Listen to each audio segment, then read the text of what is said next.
In this video, we will cover ventilators, weaning from the ventilator, tracheostomy tubes, weaning, speaking valves, and airway management.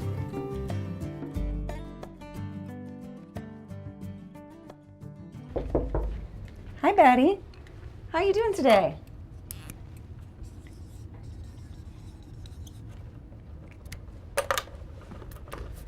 I'm Lynn. I'm going to be your respiratory therapist today. I just need to do a quick oximetry check here this morning. It's one of many ways that we monitor how well you're doing. Some of the other ways that we monitor you is by doing the arterial blood gases. I bet you had those at the other facility, didn't you? Yeah. And we'll also be checking your ventilator frequently. Okay? Can I stick the probe on your finger?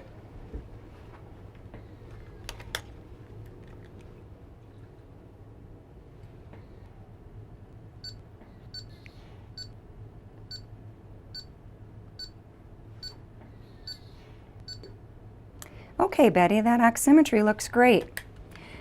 The ventilators that we use here at Bethesda, Betty, are much smaller than the one you're used to from the ICU.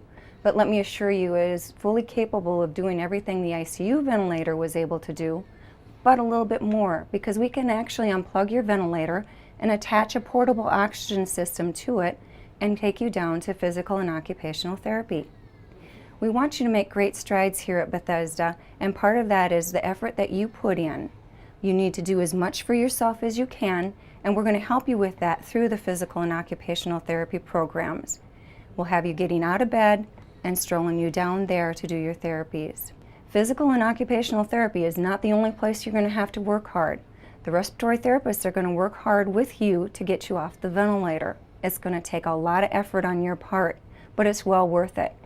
What we're going to do is work at very slow steps at your pace with us pushing you along to get you to breathe on your own.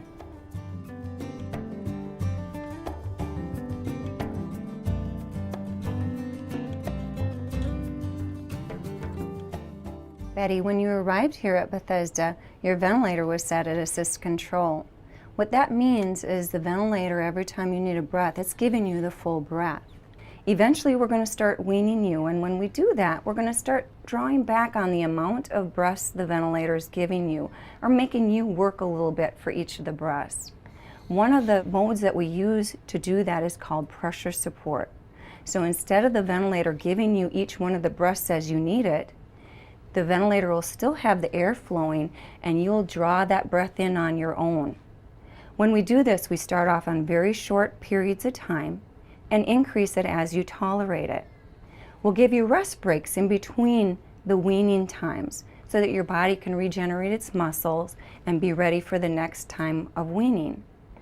We'll start off with very small segments, maybe 15 minutes to a half an hour, and advance it as you tolerate it. Eventually we may go 2 or 3, 4 hours, and then maybe we'll rest you for 2 or 3 or 4 hours and do it again. We'll continue that process until we get you weaning completely through the day.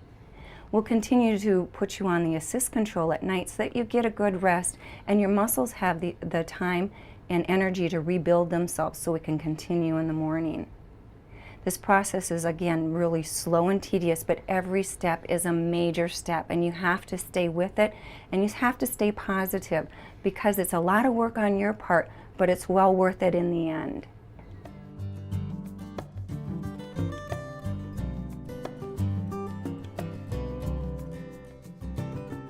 So Betty, along the weaning process, once you do well with the pressure support and we feel like you're gaining the strength that you need, our next step will be to take you off the ventilator and put you on a trach mask. We'll have this attached to an oxygen system, so you'll still get your oxygen, but you'll be doing all the breathing on your own.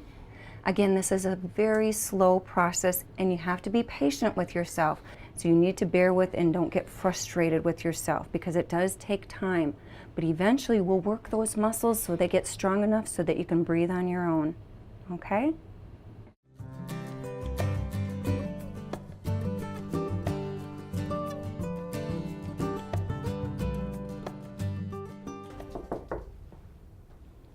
Hi Betty, I'm April from Speech Therapy. How are you this morning? Good. Well, the doctor asked me to come because we're going to take a look at your swallowing today. Because sometimes when people have a trach in their throat or have certain medical conditions, they do have difficulty with their swallowing. What I've brought for you today is some pudding that I've dyed with green food coloring.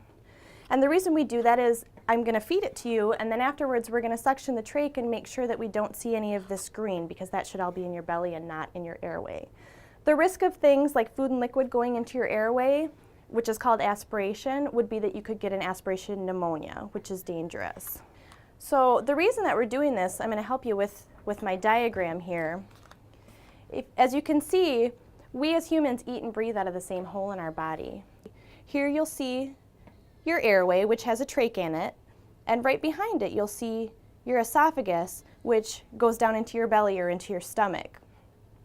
And what we want is that when you eat, your airway closes off to protect itself and everything goes down into your esophagus. Sometimes when people have a trach or have other issues, that doesn't happen the way we want it to. Do you have any questions before we start? All right, let's sit you up and we'll get started, okay?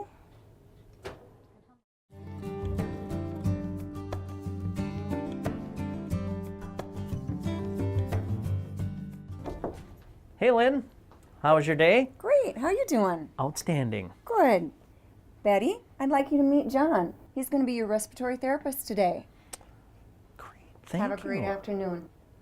Well, Betty, again, my name's John. Like Lynn said, I'm going to be your respiratory therapist now. So what we're going to do now, I talked to the speech person. Sounds like the swallow went pretty good. So I think we're ready to move on. And what we're going to talk about, we're going to talk about your speaking valve. Your swallow study went pretty good here. Looks like we're ready to proceed. So what we're going to do is, if we look at this, what we're going to do, I'm just going to move this strap here so you can see a little better. Now this is how your trach tube looks like right now. We've got the cuff up, and that allows the air to go into your lungs without it passing up through your upper airway right now, and it keeps things from falling down into your airway. But what we'll do, I'm going to take a syringe and put it right on your pilot balloon here, and we're going to deflate it, and you can see how the air comes out of it, and it makes the tube much smaller in your airway now. That's going to give us plenty of room here to work with. And then we take our speaking valve and we place it right on your tube right there, and it gives you enough space to breathe in, and then when you go to exhale, it all comes up past your vocal cords through your mouth, and you can speak just like you were able to prior. How's that sound? Like a good deal? Well, all right then.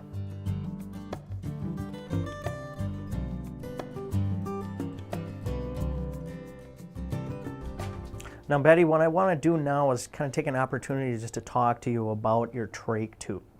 Now, the ones that we use here, pretty common, are this one here, like the one that you have in now. This one has the cuff on it, and it also has an inner cannula. Now, what this inner cannula does is we can take it out, and if it's a non-disposable one, we can clean that one. But this one happens to be a disposable one, and we'll throw that one out, and we'll place a new one in here. Now, what that allows is to keep your airway patent in case you have things clog up in here like secretions. Then we can keep it open so that you can breathe properly. If you look at this, the cuff on this, even when it's down, it's still kind of hanging around a little bit. Now that can sometimes be a problem when we're using the speaking valve, or later on when we use that cap. What we've got here is what's called a tight to shaft. Now this one doesn't have an inner cannula. That's kind of a difference with that one, but it's also made so that when the balloon comes down, it's really, really tight around the shaft of the trach tube itself.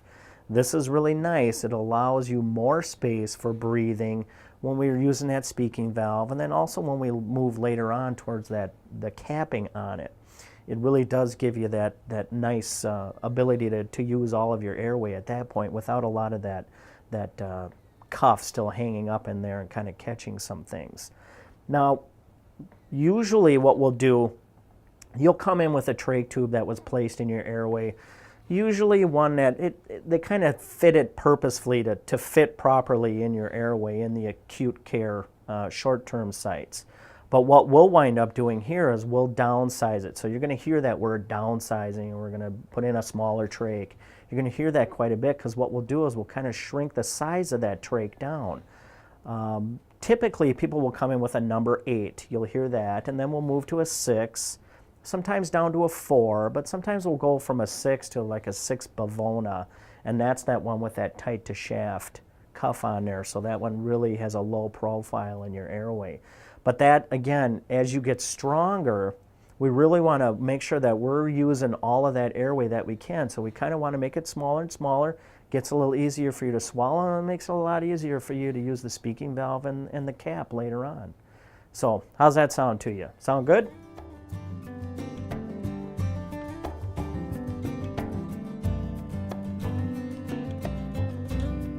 All right, Betty, well, sounds like last night went well off the ventilator and breathing on your own here. So I think what we'll do is we're ready to proceed. So what we want to try now is that speaking valve that I talked about to you before. What I want to show you here, though, is kind of an example of how the muscles are working right now for your breathing. Now, these here are going to represent your lungs, and this is kind of your chest here. Now, underneath here is going to be your diaphragm. That's kind of the main muscle for your breathing.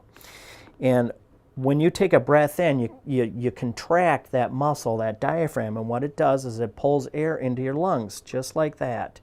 And then when you go to exhale, you relax your diaphragm and it pushes the air out. So you take a breath in and out, and in and out. Now your lungs are a little bigger and your chest is a little bigger than this, but you kind of get the idea. The breathing muscles are just like your muscles in your arms and your legs, so we want to kind of gradually move this. We don't want to tire you out. We want you to get stronger is what we want to do. But today, I think we're ready for the speaking valve. Sound good? Excellent. Well, then let's proceed. I'm going to just take the air out of your cuff here. Deflate that balloon.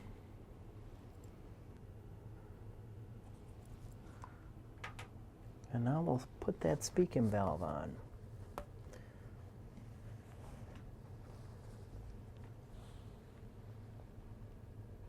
Now your voice might not be as strong as it was before. And now, how about a hello? Hello there. Sounds good, huh? It's been a little while since you heard your own voice. It sounds really good to me. It will get stronger. So the plan for now is we're going to do 4 hours today. Now we might break it up a little bit today, but we don't want to go any past 4 hours. Tomorrow we're going to do 4 hours in the day and then 4 hours in the evening. And we're going to gradually move up to where we've got you using that speaking valve all day long. Now, once you're at that point and you still look good and everything looks like you're proceeding, what we're going to do then is we're going to cap your trach. This is the cap here.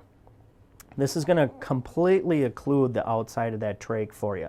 But that's going to allow you to move air in and out of your upper airway, and you'll be breathing just like you were prior to any of this stuff going on.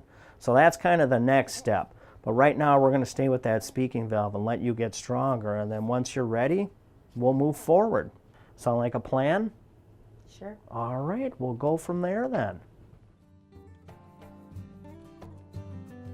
At Bethesda Hospital, we have one of the highest vent weaning success rates in the nation for this type of hospital.